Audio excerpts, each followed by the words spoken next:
crew, how are you?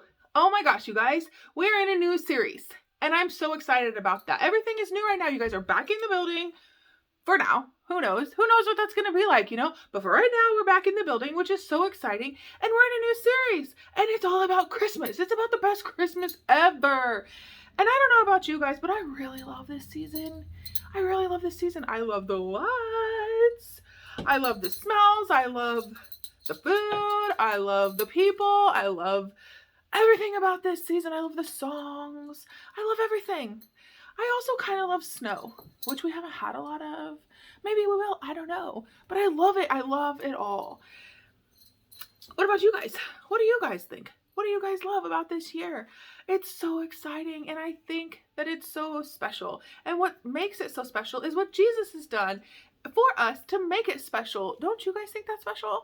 And if you don't know what I'm talking about, then this series is going to be so awesome because it gives us a really cool way of looking at it to see what makes Christmas so special, other than the lights and other than the smells and the people and our families and all the presents and all the super awesome things that come along with Christmas.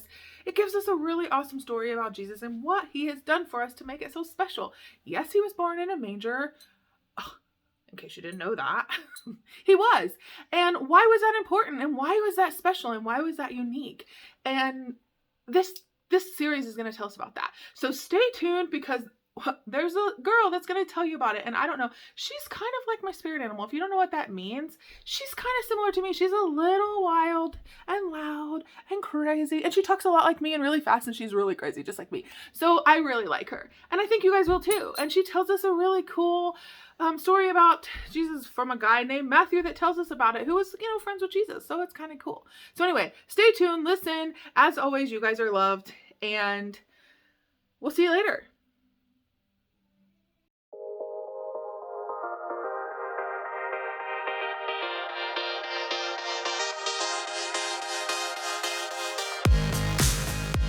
Ooh, blue.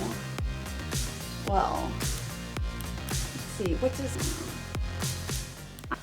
Friends, it's Christmas time.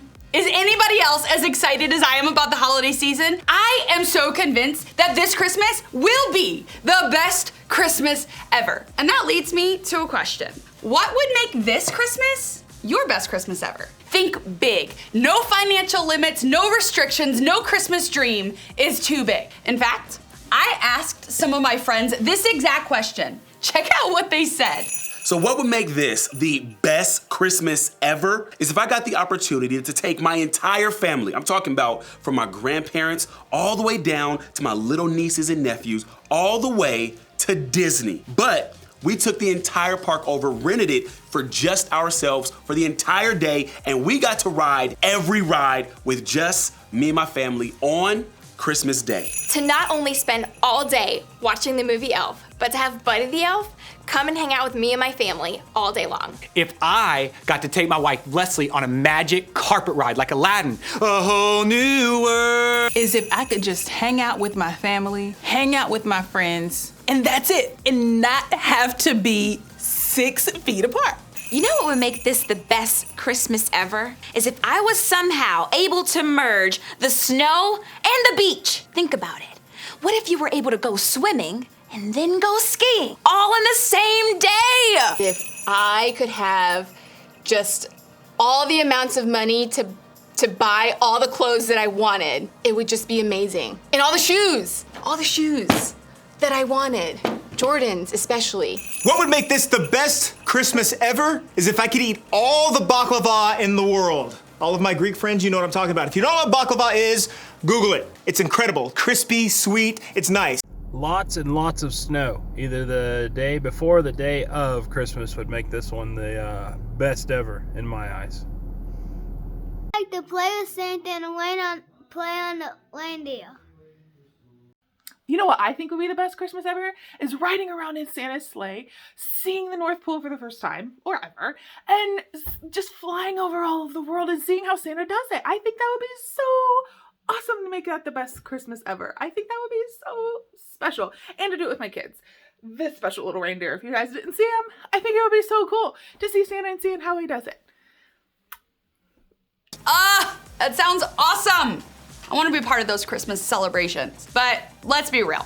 I can't just listen to my friends dream about their best Christmas ever without telling you about one of my best Christmases ever. A few years ago, one of my best friends in the whole world, literally, came from Ethiopia, where he lives, and spent Christmas with my family in Cleveland, Ohio. Now, if you know anything about Cleveland, Ohio, it's cold in the winter. And so we had snow. We literally had a white Christmas. And it was his first time ever experiencing snow, which was so fun because he's an adult, and so he was able to process out loud all of his thoughts as he was experiencing snow for the first time. He actually said, it's kind of like living in a freezer, which I thought was really funny. Anyways, so my family Christmas, we all love it, and there are tons of competitions. We have coloring competitions, and we have card games, and we have this one competition where, and maybe you do this too, it's a tradition where you like hang a pickle on the Christmas tree somewhere, and it's like a competition of who can find it first, and then there's a prize. We actually have a prize bin in my family Christmas celebration, where every time you win something, you pick from the prize bin, you know, and there's like candles and socks and back to the Christmas tree. And so there's a pickle on it, and we're telling him, okay, you're gonna look for the pickle on the count of 3, whoever finds it first gets to win a prize. And he's like so excited. And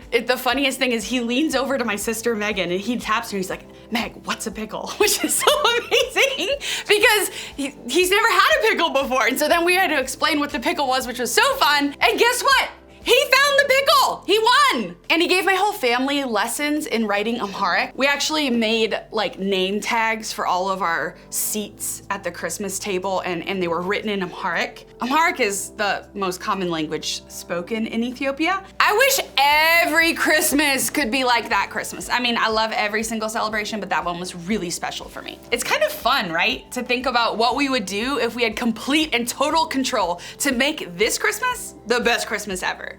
Of course, we don't always have complete and total control of the way things work at Christmas. I mean, I feel like that was this entire year, right? I mean, if any of us actually were God, we'd probably make some pretty crazy things happen, right? Maybe you'd make homework go away forever. Or maybe you'd take all the cavities out of eating candy. Maybe you would secure a victory for your team every time, no matter the competition. Or maybe you'd make certain that all pets would live forever. How amazing would that be? The reason I think it's so easy for us to come up with this list of things we'd do or not do if we were God is because we all have this idea of what we think God does and doesn't do. We have an idea of how this whole faith thing works. And usually it falls into one of 2 categories, good or bad.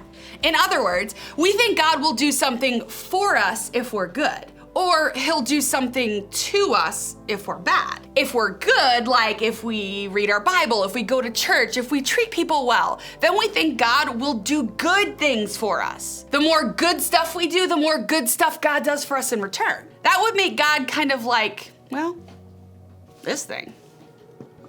Have you ever used one of these gumball machines before? When I was a kid, vending machines were the real deal. I mean, it was the main source of snacks at hockey rinks, hotels, the public swimming pool, bowling alleys, skating rinks. We would find coins in the couch or in our parents' cars and head straight over to the giver of Doritos, Twinkies, or any snack of our choosing. And all we had to do was put a few coins in the machine. I think sometimes we approach God this way, right? We come to him with something good that we do, and we put our good works in, or the good thing that we did, and we hope that God does something in return, or that we get a gumball in return, right? We think like God would reward our good behavior by giving us a prize or a blessing. And maybe for you, that's what you think faith is all about. On the flip side, sometimes we think if we do something bad, that God's gonna be mad at us. Just like he rewards us for the good things that we do, we assume he's going to take away stuff from our lives, or punish us, or distance himself from us for the bad things that we do. When we think this way, it's kind of like we look at God like an angry adult or something. We think he's just watching and waiting to catch us breaking his rules. And when he does, he'll definitely punish us. Honestly, I don't think either of these things really represent who God is or the way our faith works, because these ideas of the way God works they're all about our behavior. In other words, we think our relationship with God is based on our behavior. And I can see why. It's how so many relationships work in our lives. When you do your chores at home, you get an allowance. But when you blow off your chores on purpose, you get grounded. When you do something kind for a friend, they include you in more group hangouts. But when you do something mean, they start leaving you out on purpose. When you do well on your assignments, your teacher gives you an A. When you bomb the test, you get an F. So it makes sense that we would think the same is true for our relationship with God. We think God came to help us or hurt us, and that's pretty much it. Now, I don't know about you, but that doesn't feel like much of anything to celebrate at Christmas. A God who's either for us or against us, depending on how we act. That doesn't sound like the makings of my best Christmas ever. So, what if there was more to it? What if our relationship with God was different than any other relationship in our whole life? What if God sent his son Jesus for more? And if you're asking that question, I did too at one point. And I wanna talk today with you about where I found out more about why God sent Jesus. You see, there was this guy named Matthew, and he wrote down a lot of things a long time ago. And what he wrote down is found in the New Testament of the Bible, which is like the second half or end of the Bible. It's not really half. You see, Matthew lived and walked beside Jesus while he was on earth. So basically, we get to learn from a guy who actually knew Jesus in person, which is pretty cool. To start his book, Matthew gave us a pretty interesting look into how Jesus came into the world. Maybe you've heard this story before, or maybe it's brand new to you today. Either way, listen up because it's pretty epic. Matthew told us that two people, Joseph and Mary, were pledged to be married. That means they were engaged. During their engagement, an angel came down to Mary to tell her that she was pregnant and the child she was carrying was Jesus, the savior of the world. Now, Mary and Joseph, they weren't married yet, and to be pregnant and not married was a huge deal during this time. When Joseph found out about the baby, he planned to break it off with Mary. But he changed his mind after an angel came to him too. And what the angel told Joseph about the baby Mary was carrying can help us understand more about who God really is this Christmas. She will give birth to a son, and you are to give him the name Jesus, because he will save his people from their sins. All this took place to fulfill what the Lord had said through the prophet. The virgin will conceive and give birth to a son, and they will call him Emmanuel, which means God with us. Up to this point, people were looking for the Savior. They were looking for the one God had promised would come and save them from their sins.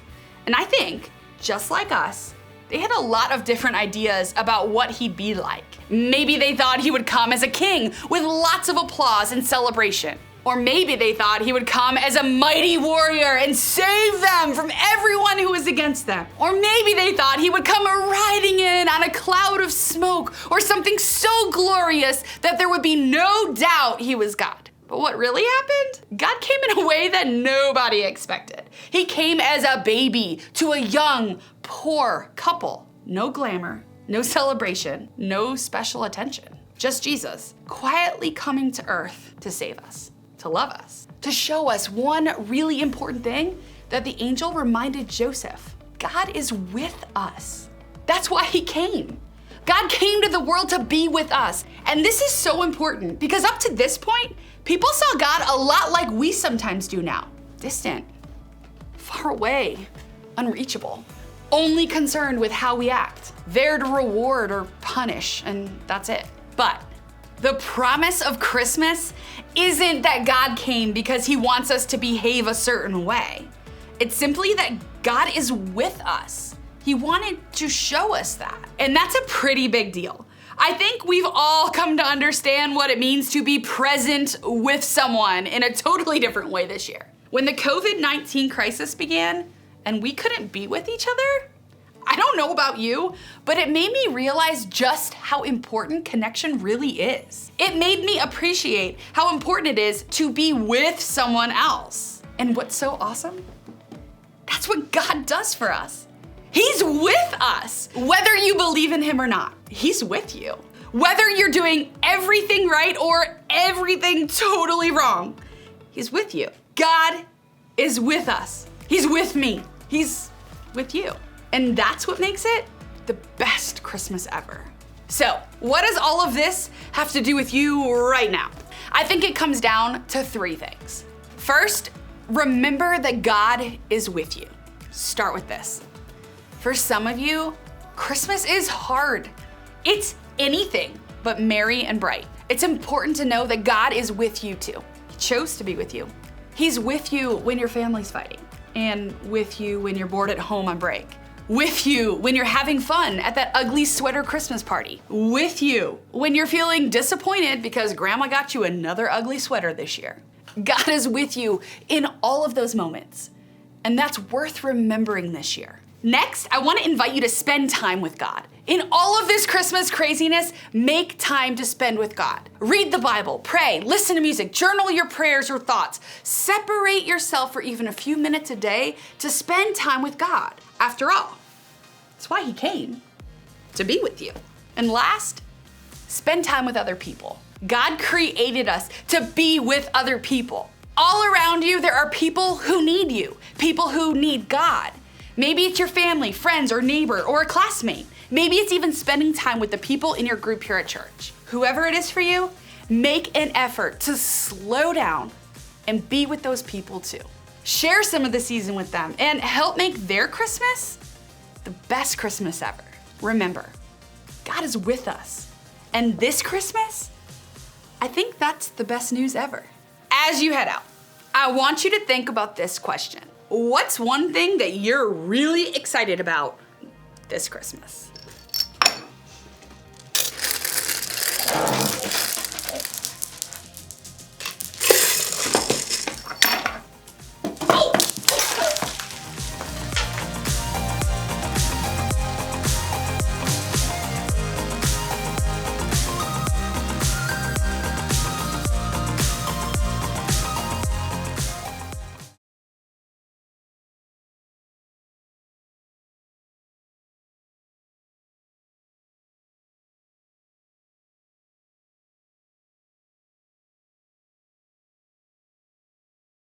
That's okay too. If you're not excited about this season, that's okay. And that's what you're here for.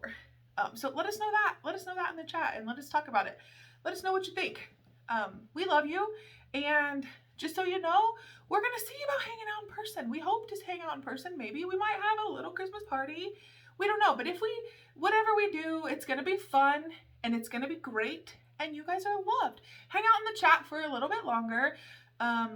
Your leaders will be here. We'll be hanging out with you. And we love to know how your week is going.